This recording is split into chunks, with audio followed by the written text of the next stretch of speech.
सेनाले जुन भूमिका खेल्यो, सेनाले सबै नेताहरूलाई स्थानान्तरण गर्यो र शिवपुरीको चाहिँ गणमा लिएर यता प्रहरीले हात उठायो, यसलाई कसरी हेर्नु भएको छ? अब म तपाईँलाई अलिकति सच्याइदिन्छु है, अलिकति सच्याइदिन्छु। मलाई प्राप्त सूचना अनुसार यो सूचना मलाई गलत छैन भन्नेमा म एकदम स्पष्ट छु। नेपाली सेनाले कुनै पनि नेतालाई शिवपुरी ब्यारेकमा राखेका थिएन। तर त्यही कुरा आएको थियो, नेपाली सेनाले कुनै पनि सरकारका या राजनीतिक दलका नेतालाई शिवपुरी ब्यारेकमा राखेको थिएन। फेरि दोहोऱ्याएर प्रधानमन्त्री केपी शर्मा ओलीलाई काठमाडौँ, ललितपुर र भक्तपुर जिल्लाभित्र राखिया थिएन। मलाई ठाउँ भन्न नलाउनुहोस्, तर उहाँलाई काठमाडौँ, ललितपुर, भक्तपुर जिल्लाभित्र राखिएको थिएन। उहाँलाई जहाँ राखिया थियो 10 दिनसम्म त्यही ठाउँमा राखिएको हो।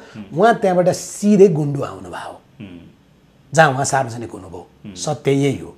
बाँकी नेताको हकमा राष्ट्रपतिलाई पनि शिवपुरी राखिया थिएन। राष्ट्रपतिलाई पनि शिवपुरी राखिया थिएन। राष्ट्रपति चाहिँ शीतल निवासबाट 3-4 किलोमिटर भन्दा लामो दूरी नभएको स्थानमा हुनुहुन्थ्यो। त्यहाँभन्दा लामो दूरी थिएन। र बाँकी मन्त्रीहरू त तपाईँ भैरवनाथमा थिए, यो हामी तपाईँ सबैलाई थाहा छँदैछ होइन? त्यस कारणले गर्दाखेरिमा सेनाको अब तपाईँले सोधेको भूमिकाको प्रश्न हो।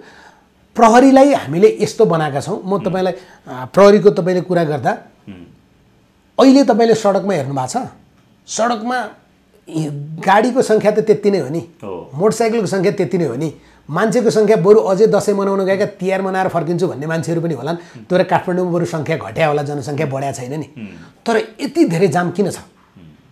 किनभने ट्राफिक प्रहरीले जे कर्तव्य निर्वाह गर्नुपर्थ्यो त्यो गर्न सक्ने मनोबल नै छैन। हिजो हामीले के गर्यौँ? प्रहरीको वर्दी खोल्यौँ, उसको हतियार झिक्यौँ र प्रदर्शन गर्दै हिँड्यौँ। त्यति बेला उसले कम्तीमा पनि म प्रहरी हो भन्ने अनुभूति गर्न पाएन।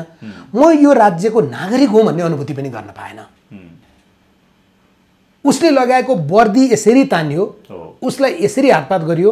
हामीले बानेश्वरमा चलेको गोली आतताई थियो, तर महाराजगञ्जमा जुन प्रहरीलाई कुटी कुटी मारियो त्यो पनि आतताई थियो। प्रहरी चाहिँ नेपाल आमाको छोराछोरी होइन हो। त्यो समान व्यवहार नगरेका कारणले प्रहरीको मनोबल उठ्नै सकेन, अझै उठ्न सकेका छैन।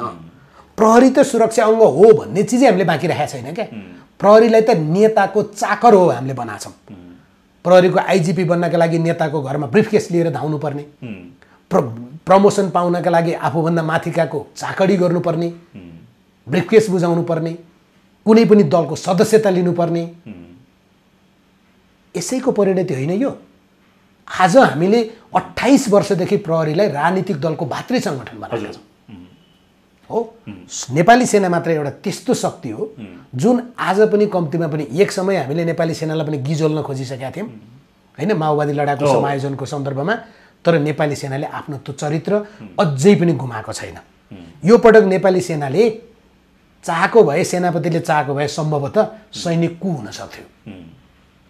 किनभने सबैको आशा त जङ्गी अड्डातिर थियो नि। र कतिपयलाई हामी जस्तो मान्छेलाई एकदम भय भइसकेको थियो। मैले प्रधान सेनापतिसँग अनौपचारिक संवाद पनि गरेका थिएँ। उहाँले प्रष्ट शब्दमा भनेको, हामीले यति बेला सङ्कटको अवस्था छ, समन्वय गरिदिन्छौँ, लोकतन्त्रमा हाम्रो विश्वास छ, सबै गर्ने कुरा संविधान र राष्ट्रपतिले गर्नुहुन्छ। उहाँले भन्नुभएको थियो नेपाली सेनाले सर्लक्क जनताको नासो जनतालाई नै बुझाउने भूमिका निर्वाह गर्यो। मात्रै एउटा चित्त दुखाइ छ। चित्त दुखाइ के छ? नेपाली सेनासँग चित्त दुखाइ के छ? चित्त दुखाइ छ। त्यो चाहिँ के भने प्रहरी चाहिँ के भएर यस्तो मनोबल भएको अर्को पनि कारण छ। जनपद प्रहरी, म सशस्त्रको कुरा गरिरहेको छैन, सशस्त्र प्रहरी हो कि होइन भन्नेमा पनि प्रश्न छ। हामीले कुन अवस्थामा सशस्त्र प्रहरी बनाएको थियो, उसलाई कति व्यावसायिक बनाउन सक्यौँ, प्रश्न छ। जनपद प्रहरीको चाहिँ समस्या के भयो भने गाउँमा एउटा पुलिस चौकी छ, त्यहाँ 5 जना 6 जना 10 जना पुलिस बस्छ। ऊ दिउँसो चना आलु खान जुन पसलमा जान्छ नि, बदमास या युवाहरू या अरू कोही मान्छे पनि त्यही पसलमा जान्छ, उनीहरूको भेट हुन्छ। एउटै जगको पानी उनीहरू बाँडेर खान्छन् हो। अनि त्यही प्रहरीले केही मुद्दा पर्दा, केही घटना हुँदा एउटा पक्ष त यस्तो हुन्छ नि जसले आफूलाई अन्याय भाव अनुभूत गर्छ नि, त्यही प्रहरी हो। अनि तपाईँ त्यही प्रहरी या ट्राफिक प्रहरीको रूपमा हेलमेट नलाएको बेलामा या तपाईँ चाहिँ लेन अनुशासन तोडेको बेलामा या कुनै नाममा फेरि के गर्छ, उसैले कारवाही गर्छ। त्यो सबै नजिक भए पछाडि त तपाईँ जब सँगै सुत्नु भएको छ भन्ने त लात्तो लाग्छ नि। अनि त्यो प्रतिशोध चाहिँ कति बेला आएर पोखिन्छ, जति बेला मौका मिल्छ। त्यस कारणले प्रहरीमाथि धेरै आक्रमण भयो। तर नेपाली सेना चाहिँ, मेरो परिवारको कोही सदस्य नेपाली सेनामा छ भने उसँग तपाईँ र म जस्तै क्याजुअल ड्रेस लाएर बसेको बेलामा हो भने सहजै हामी खुलेर बोल्न सक्छौँ। तर जब त्यो युनिफर्म लाउँछ नि सेनाको, त्यसपछि कसो कसो हामी जस्तो मान्छेलाई पनि अहिले पनि हिचकिचाहट हुन्छ। भनेको नेपाली सेनाले आफ्नो पहिचानलाई, आफ्नो आइडेन्टिटीलाई अहिलेसम्म पनि मेन्टेन गरेको छ। मेरो प्रश्न चाहिँ कहाँ हो भने, मैले यो आर्मीका जर्नलहरूलाई यो प्रश्न सोधे पनि थिएँ। तपाईँहरूले कम्तीमा पनि सिंहदरबारभित्र आर्मीको त गण छ, ठुलो सङ्ख्यामा नेपाली सेना छ त्यहाँ। त्यो सिंहदरबारलाई नेपाली सेना हतियार नचलाउने गरी सिंहदरबारको वरिपरि उभिएर मात्रै बसिदिएको भए पनि मान्छे भित्र छिरेर आगो लाउँदैन थियो। त्यो किन माओवादी अध्यक्ष प्रश्नले त्यही प्रश्न गर्नुभएको छ, हामीलाई बचाउने सेनाले सिंहदरबार र अदालत किन बचाउन सकेन भन्नुभएको छ। अनि त्यो प्रश्नमा उहाँहरूको जवाब चाहिँ मलाई के भयो भने, हामीले आफै निर्णय गर्न सक्दैनौँ जबसम्म राज्य छ, जबसम्म सरकार छ, जबसम्म राज्य छ, हामी आफैले निर्णय गर्न सक्दैनौँ।